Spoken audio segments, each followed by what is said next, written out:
আসসালামু আলাইকুম, স্বাগত জানিয়ে শুরু করছি নতুন আরও একটি পর্ব।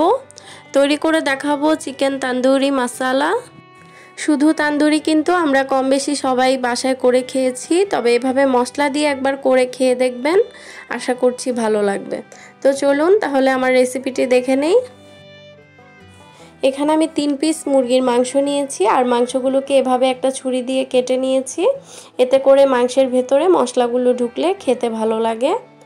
তো এবার এর মধ্যে আমি দিয়ে দিচ্ছি 2 টেবিল চামচ টক দই, 1 টেবিল চামচ দিয়ে দিচ্ছি আদা রসুন বাটা, লবণ দিয়ে দিচ্ছি স্বাদ মতো।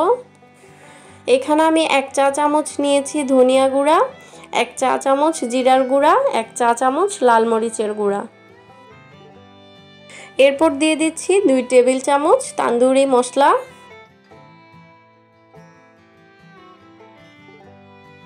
1 টেবিল চামচ দিয়ে দিচ্ছি সরিষার তেল।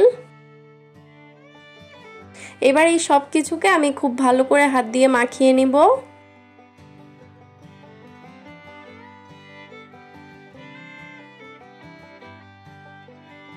সব কিছু ভালো করে মাখিয়ে নেওয়ার পর আমি 3-4 ঘন্টার জন্য এটা রেস্টে রেখে দিব। চাইলে আপনারা আগের দিন তৈরি করে ওভারনাইট ফ্রিজে রেখে দিতে পারেন। তো আমি 3-4 ঘন্টা পর ফিরে এলাম। এবার চিকেনের উপরে যে এক্সট্রা মশলাগুলো আছে এগুলো আমি একটু হাত দিয়ে সরিয়ে নিব। আর চিকেনের উপর থেকে যদি এভাবে মশলাগুলো সরিয়ে আপনি চিকেনটাকে ভেজে নেন তাহলে কিন্তু চিকেনগুলো অতিরিক্ত পুড়ে যাবে না।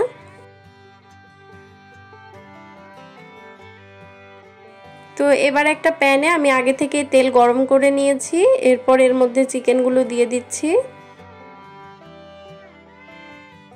উল্টো পাশটাকে আমি একটু লাল লাল করে ভেজে নেওয়ার জন্য 30-40 সেকেন্ডের মতো চুলাটা হাই হিটে রেখেছি।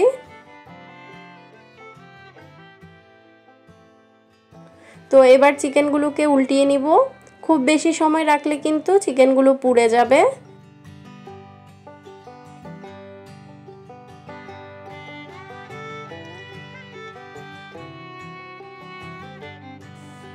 চিকেনগুলো উল্টিয়ে দেওয়ার পর এবার 7 থেকে 8 মিনিট সময় ধরে মিডিয়াম হিটে আমি চিকেনগুলোকে ভালো করে ভেজে নিব।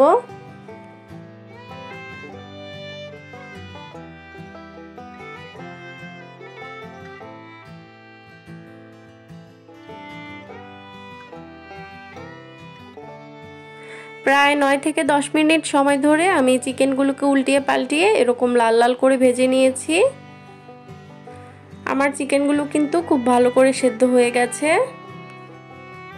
এবার চিকেন তান্দুরিগুলোকে আমি নামিয়ে নিচ্ছি।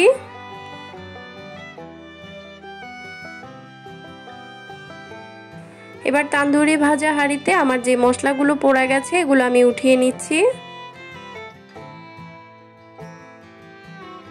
পোড়া মশলাগুলোকে উঠিয়ে নেওয়ার পর এবার এর মধ্যে আমি দিয়ে দিচ্ছি পেঁয়াজ কুচি।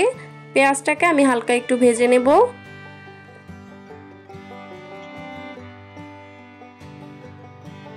পেঁয়াজগুলোকে হালকা একটু ভেজে নেওয়ার পর এবার এর মধ্যে আমি দিয়ে দিচ্ছি চিকেনে মাখানো যে এক্সট্রা মশলাগুলো ছিল তার মধ্যে আমি সামান্য একটু পানি দিয়ে মশলাগুলোকে দিয়ে দিয়েছি। মশলাতে যখন এরকম বলক আসবে তখন এর মধ্যে আমি তান্দুরিগুলো দিয়ে দিলাম। এবার তান্দুরিগুলোকে নেড়েচেড়ে মশলার সাথে আমি মিশিয়ে নিব। এরপর একটু ঢাকনা দিয়ে ঢেকে দিব যাতে মশলাটা ভালো করে কষায়। আর মশলাটা যদি কষানো না হয় তাহলে কিন্তু মশলা থেকে একটা গন্ধ আসে, খেতে ভালো লাগে না। ফিরে এলাম 2 থেকে 3 মিনিট পর। এর মধ্যে মশলাটা কিন্তু খুব ভালো করে কষানো হয়ে গেছে। তাহলে তৈরি হয়ে গেল চিকেন তান্দুরি মশলা। নান, পরোটা, রুটি সব কিছুর সাথেই খেতে কিন্তু অসাধারণ লাগে। আজকে তাহলে এখানে বিদায় নিচ্ছি। সবাই সুস্থ থাকবেন, ভালো থাকবেন।